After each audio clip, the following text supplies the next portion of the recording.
The Senate File 2113 that passed in 2018 required trainings on adverse childhood experiences.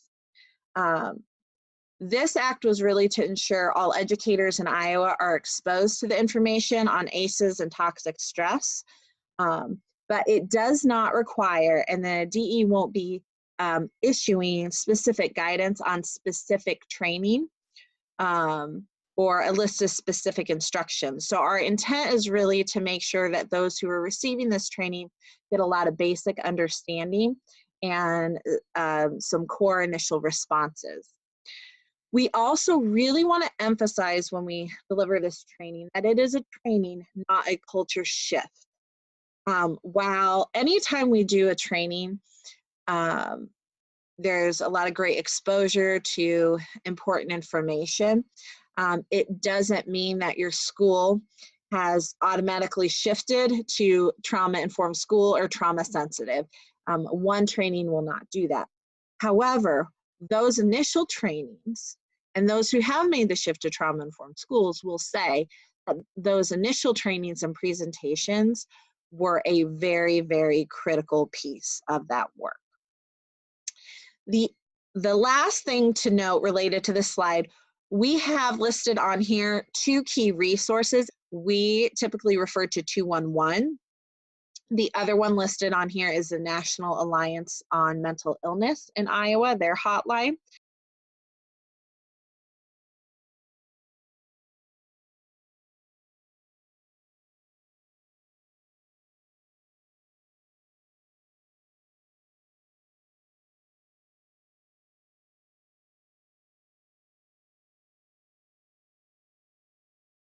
The learning objectives that we provide to folks are listed here: learning the facts, seeing the opportunities, and experiencing hope. Now, I certainly don't expect anyone from this training to become a brain scientist and feel like you can accurately explain and answer all questions about brain development. So we've tried to include just a few key points here that we think are effective and easy to communicate. So we include some core facts about what we know about ACEs and what we know about brain development. When we talk opportunities, we'll explore some strategies and some examples. We'll also do a brief connection to suicide. We know and we would expect, this is not meant to be a suicide prevention and postvention training, so we know and expect that every district is going to have something in addition to an ACEs and toxic stress training.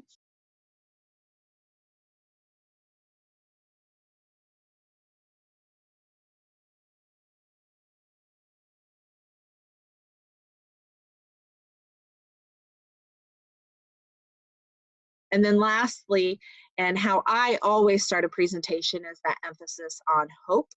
And then I always come back at the end of presentations to that emphasis on hope, because this can sometimes be very heavy content.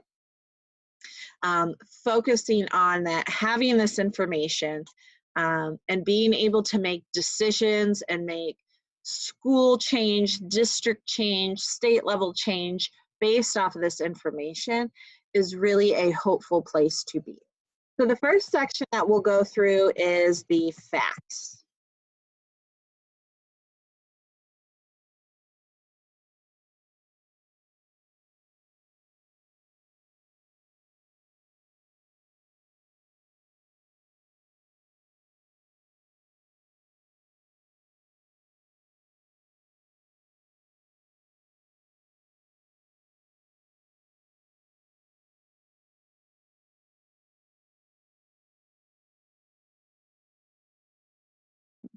We define what toxic stress is on this slide.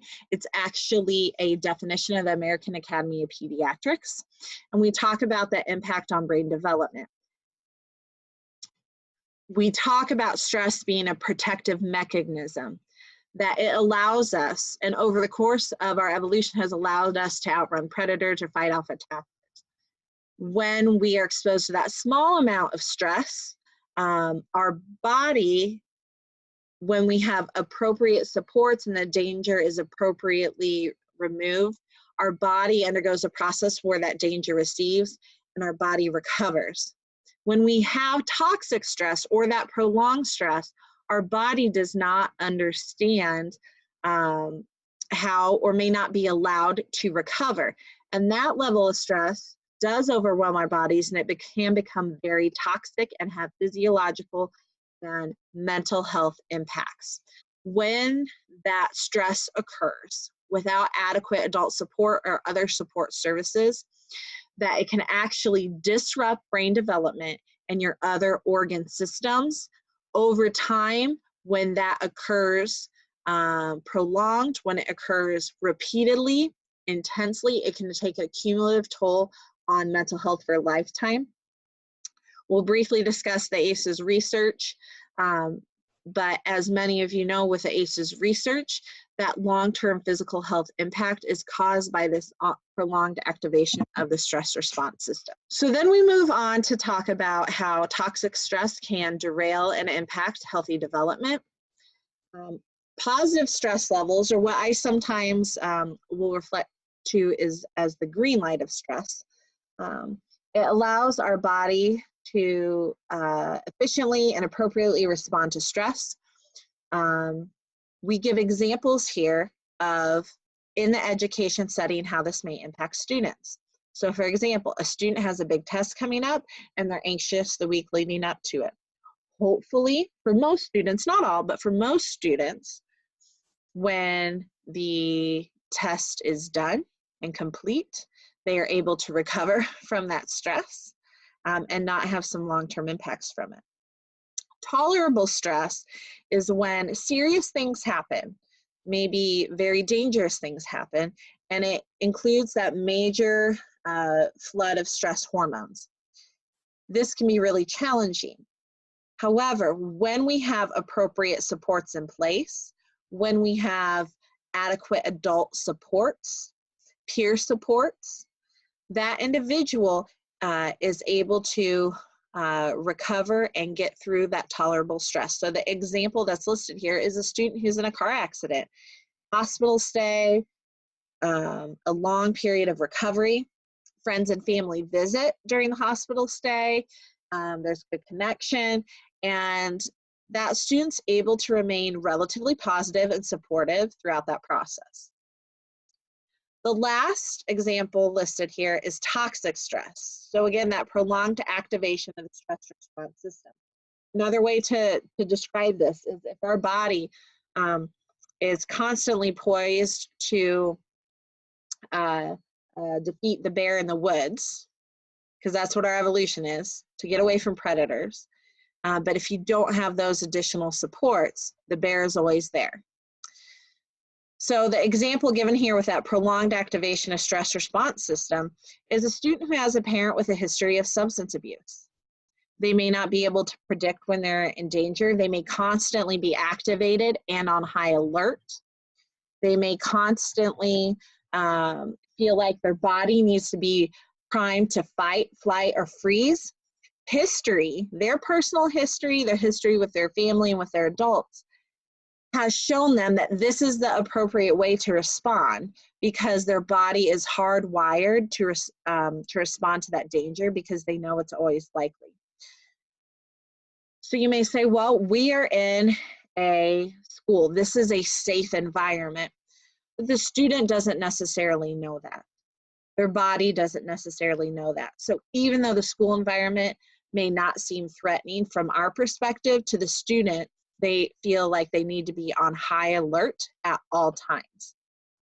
When we look at stress on the body, toxic stress in the education setting can impact the ability to focus, to learn, to engage with other individuals, to calm down or regulate their emotions, and to make good decisions.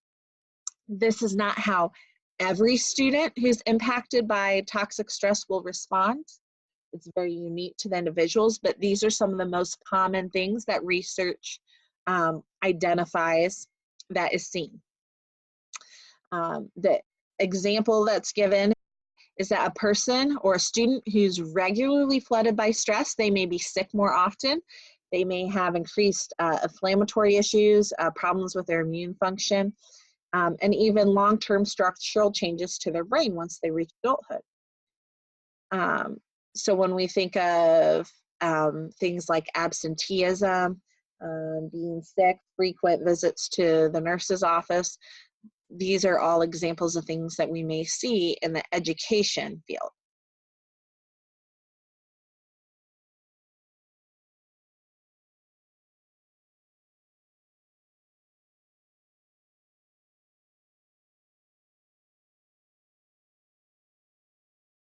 This is where we dive in more specifically to ACEs research. Again, we reference the definition that's given in the legislation. The original ACE study that was done back in the 90s looked at the long-term impact of trauma and toxic stress. Adverse childhood experiences in that original study were 10 incidents that dramatically upset the environments that children need to thrive. These are listed on the screen. A very important thing for you all who may be delivering this content to note is that trauma is personal. And what may be traumatic or viewed as trauma to a given individual is not the same as other individuals. This list also doesn't talk about every type of trauma, doesn't talk about trauma external to the home, and it doesn't account for the longevity or severity or trauma. This was purely on the incidents. The study's findings showed that ACEs were common. 2/3 experienced at least one type of trauma. ACEs tended to occur in clusters. When you experienced one type of trauma, there's co-occurrence with other types. So for example, the co-occurrence between domestic violence and something like incarceration of a parent or separation or divorce of parents. And that as the number of ACEs increases, so does the risk for physical and mental health issues. It's a stair-step relationship. We utilize on this slide the lasting impact on health. We utilize this chart and slide that comes directly from the CDC and the original researchers. And it notes here in the notes that ACEs have a link between health and social outcomes that are some of our most costly issues today. Many health issues relate to behavior, such as the more likely you are to smoke, the more likely you are to develop COPD, but some issues are unrelated. And the most important thing to impress when talking about the original ACE study was that this was really the first time that they could correlate the major health issues with childhood trauma. And the other thing that you can note, you see here in the notes, the dose-response relationship. So as the number of ACEs increases, so does the risk for a variety of negative health and well-being outcomes. You can also describe this as the stair-step relationship. We then include the ACEs pyramid, which is, according to the CDC, the mechanism by which ACEs influence health and well-being throughout the lifespan.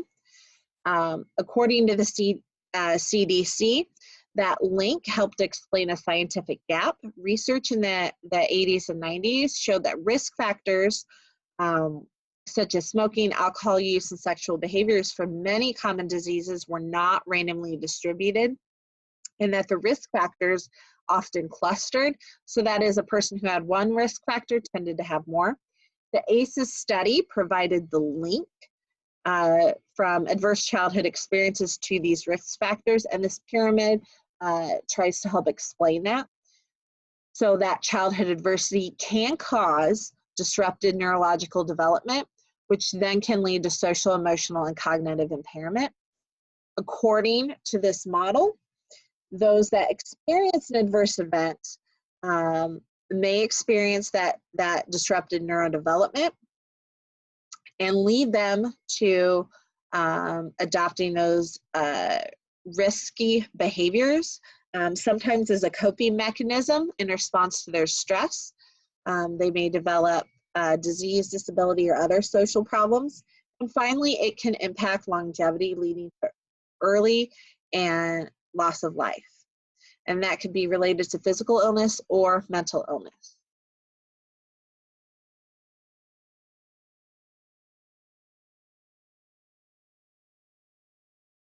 Some people do not believe trauma happens here, or that these things happen to kids, or even if they happen in Iowa, they don't happen in my community or they don't happen in my school.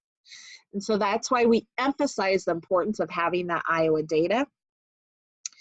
You'll see in the script, we give some specific details on Iowa data collection.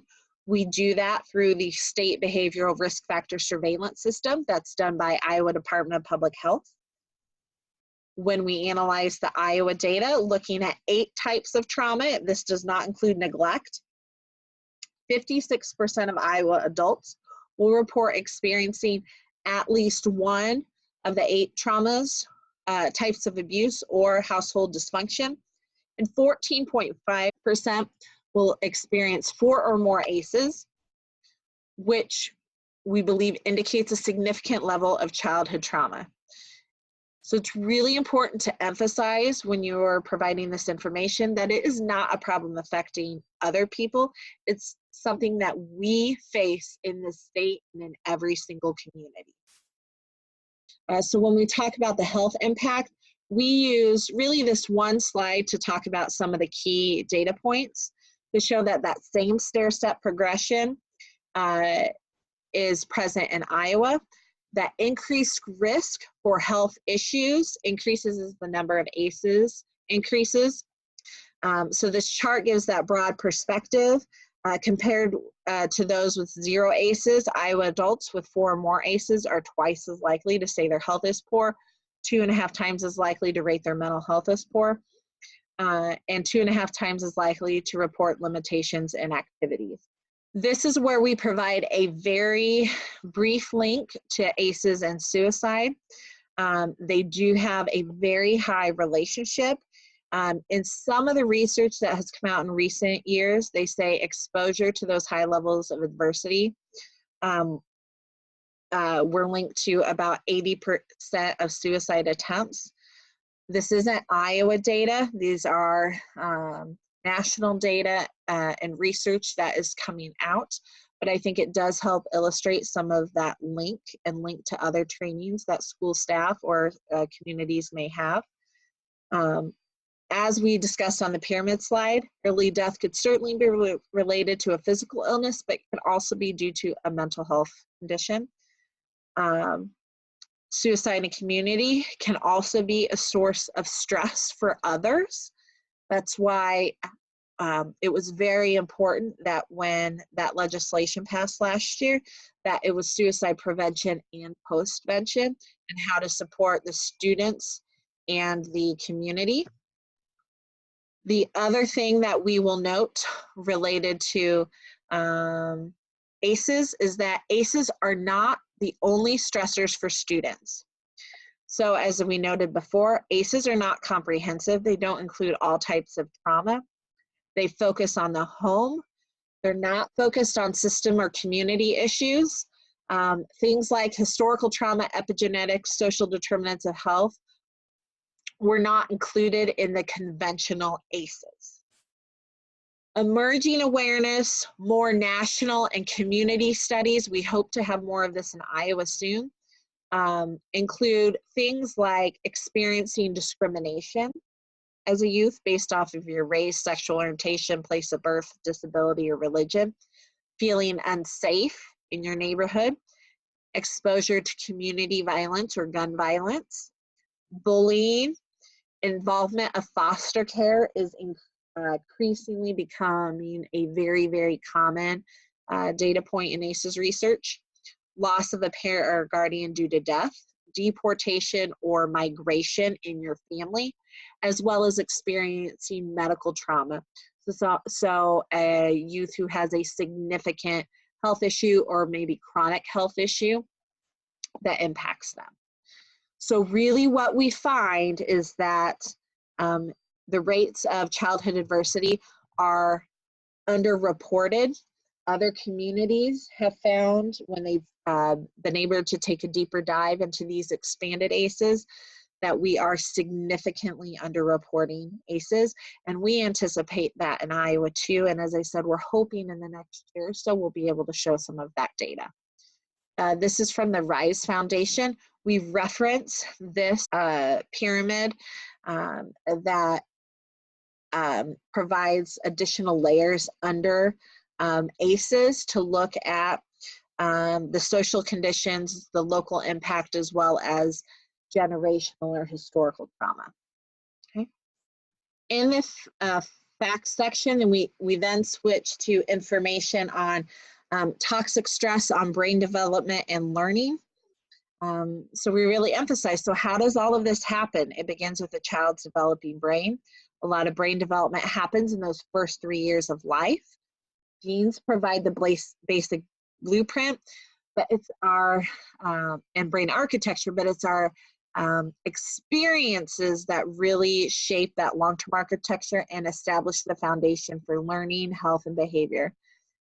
This slide is a drawing of brain synapses, but at birth, we are, when we are born and in those first few years of life, we have an explosion in our brain synaptic growth. By adolescence, we begin a process of pruning. So the synapses that we use with repetition are strengthened, and those we don't use as much begin to weaken and disappear. As we're exposed to the same experiences over and over again, we tend to really strengthen and hone in on our responses to those particular experiences. So how does this relate to our education? If in our homes or if in our community, toxic stress is a normal part of our life, our elevated stress response systems become routine. How we react, how we regulate, even if they are not positive, become routine. Again, some of you have likely seen this brain scan before. This is a brain scan of, for lack of a better word, a healthy brain, and that of a severely neglected child, a Romanian orphan who was institutionalized shortly after birth. What was known as that the orphanage that this came from had been, the young people had experienced often extreme neglect, very little social interaction. And so it shows, for example, that an area that did not develop as well is the temporal lobes, and those are areas that we know to influence things like human emotions, attachment, and self-regulation.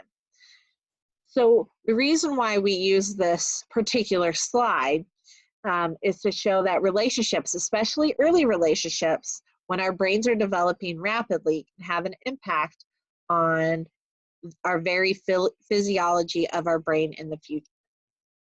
We also reference here the impact of toxic stress on brain development and learning. A child who experiences stress or ACEs may or may not exhibit obvious symptoms.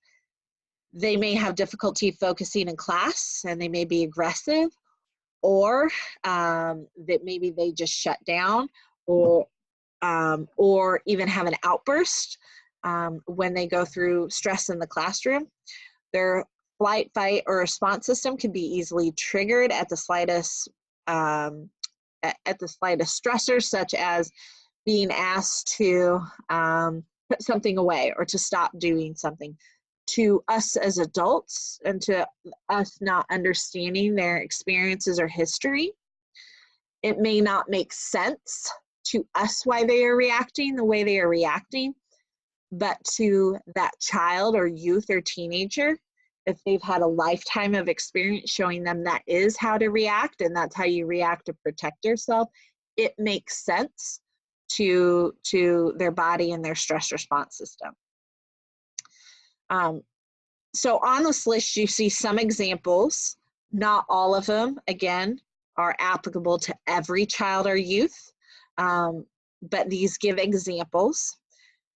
We often focus on those that are explosive or disruptive, but it's really important to note that there are a lot of kids who struggle in silence and who just shut down and who do freeze when their body is flooded with stress. Specific to education, there are some really clear data coming out, particularly from states that have been involved in this work much longer, on how does it impact an education. So again, here I'd encourage you to engage the group. How do you identify students who might be struggling? How might it be impacting their learning or their health? How might we as professionals, as teachers, as administrators, as support staff, be impacted by the trauma that we know our students go through? And how does stress impact our lives? This chart demonstrates an odds ratio in a study by Chris Blodgett at the Clear Trauma Center. Teachers in an elementary school were asked to note the experiences, traumatic experiences of their students based off of just what they knew.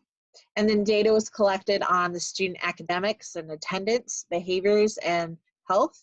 And the study found that students with 4 or more ACEs were 3 times more likely to experience academic failure, 5 times more likely to have severe attendance problems, 6 times more likely to have behavior problems, and 4 times more likely to report poor health compared to those with no known ACEs. So our students are facing a great deal of stress, and stress has that profound impact on their brain development and success in school. And again, it's important to note, these are all the additional traumas on top of the typical stress we see with youth and young people in their development at this period of their life. So these are the additional things going on in the home or in the community that are impacting their academic success. I doubt anyone on this call would disagree with me that in general, childhood, youth, teenage years are stressful just in and of themselves for kids. Okay, it's a time of constant change. So we're talking about all the things on top of that. So we'll move on now to the next section, which is on the opportunities. And this is where we really shift to the solution focus, hope focus part of this work. While I clearly, by my job, I believe in the data and in the research on toxic stress and trauma, but the solution focus, the hope piece of it is so critical to creating change. And so that's as important part of this training as all the core facts. So when we look at resilience, we really encourage the group to say, well, what can we do? And there's a lot we can do. And so we ask for how folks, they themselves define resilience. Research on resilience shows that through all that stress and adversity, there can be a profound impact, but the story absolutely does not end there. There's a lot of public figures who talk about their trauma in childhood and were extremely successful. So not everyone who smokes will get lung cancer. Not everyone who experiences trauma will have difficulty. So what allows people to overcome that? There are so many factors that play into that for individuals, but resilience is a big one. Resilience is the capacity to recover from difficulties. It's the ability to bounce back after adverse times. Our lives are always capable of creating new pathways and new opportunities to overcome our traumatic histories. And our brain can heal even in adulthood. Now, when you're younger, it's much easier to do that healing, but there still can be a lot of healing in adulthood. The earlier we start to build resilience, the more positive the impact can be. Research behind resilient science shows that kids who have close relationships with caring adults, have parents who are resilient, who have a sense of purpose, can self-regulate, who have access to things like mental health sources, good social or peer connections, are much more likely to overcome adversity than those who don't. educators to support staff to administrators, other leaders in the community, and they are all adults, which means that they can have a tremendous role in building resilience and have a tremendous role in being that support for a child or youth. Depending on where you live in Iowa, you may have heard this ARC term before, but a good summary of all this is the 3 categories of resilience: attachment, regulation, or competency. Children who have strong attachments, especially to caring adults, have mastered emotional regulation and feel competent, have a great set of skills to help them overcome adversity. You can develop and further foster these traits at any time. I know there's an organization who is part of our advisory group here in the Central Iowa region, and they work with youth, and their programming is focused on building up key resilience areas in their youth. So while they're certainly aware of some of the stressors that their youth face, they specifically focus their programming on developing and building some of the core components of resilience. You as educators, as administrators, all have the opportunity to be resilience builders. When you have a trauma-informed setting, particularly in schools, trauma-informed or trauma-sensitive schools are showing early indicators of success in the areas of academic improvement, behavior in school, as well as health. But the wonderful thing about this is students aren't the only ones who benefit. Staff in these settings tend to have a greater understanding and knowledge of resilience. You tend to see more positive shifts in the school culture and climate, and staff and educators tend to have increased job satisfaction. It can also lead to some great lifelong success for everyone involved in that trauma-informed setting. So what does it take to become responsive to ACEs and toxic stress? It is a system approach. And as we noted at the beginning, that this is a training. I hope that it is accessible and helpful content, but we really view it as a first step in some of that system change. More often than not, and I'll tell you this is true no matter what sector that I work in, that change really begins with passionate individuals. Influencing long-term change does require that system approach, but I can give you one example in my experience is that I had someone who is kind of similar to a community coordination or care coordinator for the district, happened to be at an ACEs presentation, and she asked me to come in and talk to her superintendent, principal, and vice principal, just to share basic ACEs information. And I said, okay.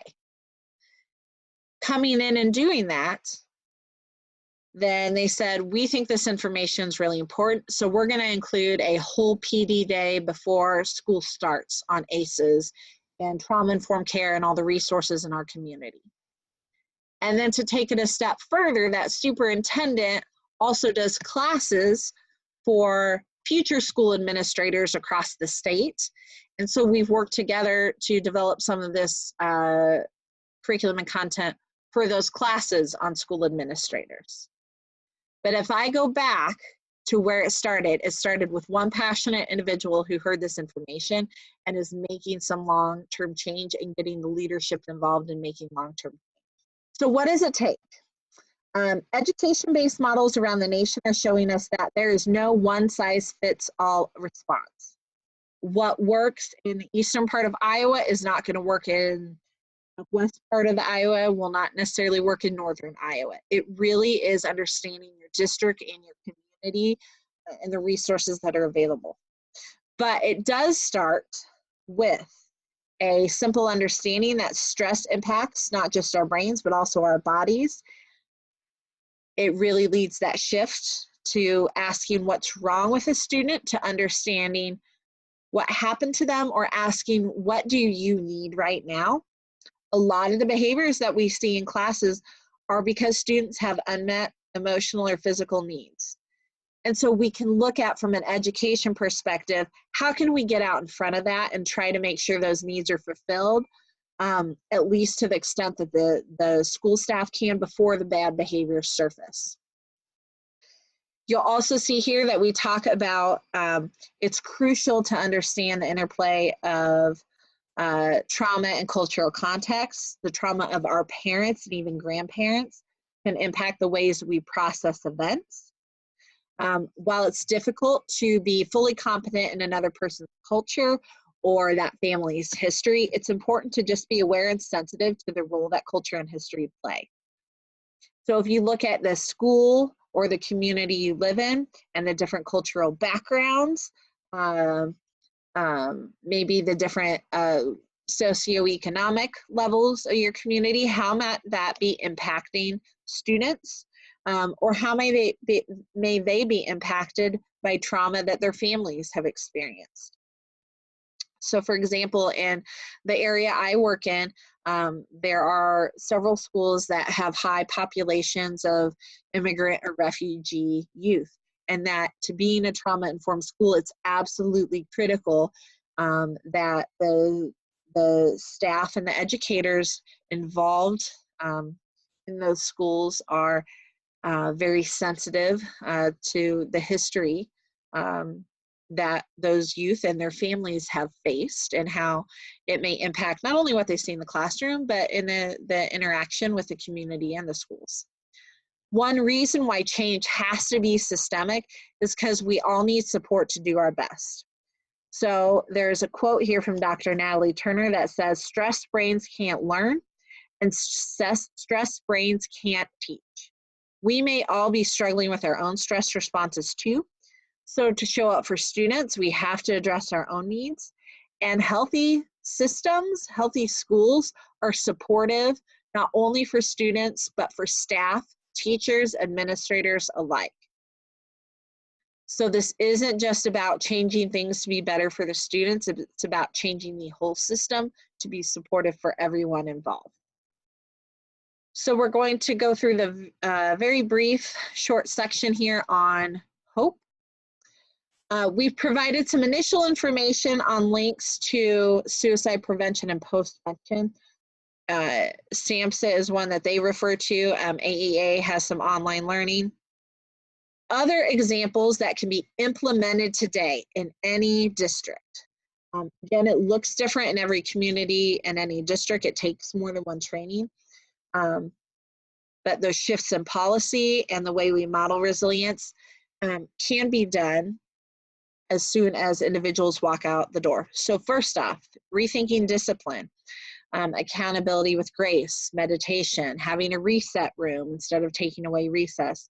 This does not mean we don't have high expectations for our students or we don't ensure the safety of all students, but how do we look at our discipline policies? How do we look at how we react to certain behaviors that may be more triggering or trauma-inducing for students, and try to reset what those look like. Teaching and practicing self or co-regulation routines. Some examples, some schools do mindfulness classes or trainings. Some even do yoga or meditation. In some cases, it's just teaching breathing techniques and giving time for that, those breathing techniques to occur in all school settings. Teaching and practicing self-care, so things like breaks for teachers and students, supporting colleagues in practicing self-care, supporting all staff with social emotional learning techniques and utilization of health resources. There's some examples here that this isn't about identifying certain students, because we know that childhood and youth can be stressful for all. So if you provide that broad support for students, thinking about early identification of at-risk students and staff. The PBIS system that's used in Iowa can be a great example of this. If we look at some of those all interventions that are universal to provide supports for students, but how can we use some of the higher levels as early identification for social emotional needs in addition to behavioral or academic needs. And where intensive support services or referrals for intensive support services are needed. We also know that supporting kids and families and having that engagement between the school and families and the community is absolutely critical. So thinking about doing activities where there is beyond parent-teacher conferences, where there's engagement with the families to build that relationship for parents to feel supported and to really encourage that partnership. And just looking at some of those in general safe supportive environments in the school.